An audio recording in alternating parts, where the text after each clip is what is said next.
well-functioning democracy, uh, citizens, work in a set of laws. They work in a set of laws that are then that are made by Parliament. So, take for example, you're riding, your scooter or your bike.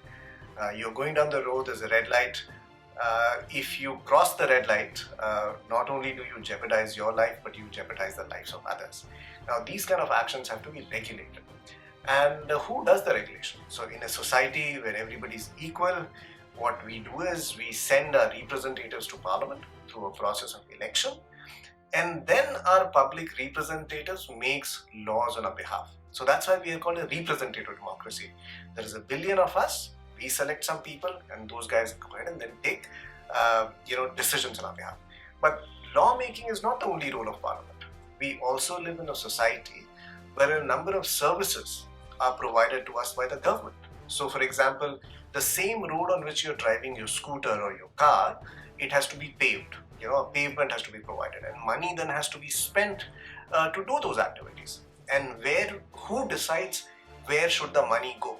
Should it go only in designing big and beautiful roads, or should it also be spent on putting together an overbridge or a beautiful pavement where not only people who have bikes but also pedestrians can walk?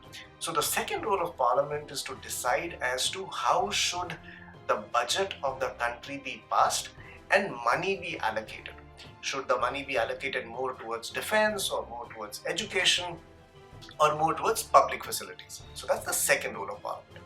The third role of Parliament is equally important. The government is doing all of these functions. It is spending money on our behalf. Laws that are made by Parliament are then being implemented by the government. Then, who ensures that the government is doing its job properly? Now, that's the role of Parliament. Members of Parliament, when they meet in the Parliament House, they question the government about, the work being done by the government across the country. So that's the third role, which is, keeping an accountability of the work of Parliament. Finally, you and I elect our members of Parliament, right? They are our public representatives.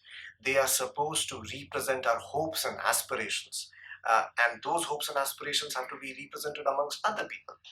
The area that I come from could have a unique opportunity or a unique challenge.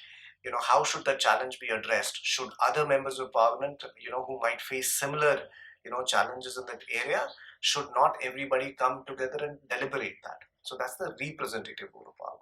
So the reason all of us have to be really, really, involved in what happens in Parliament and other legislative institutions is because your life and my life is governed by the decisions that are made in that institution.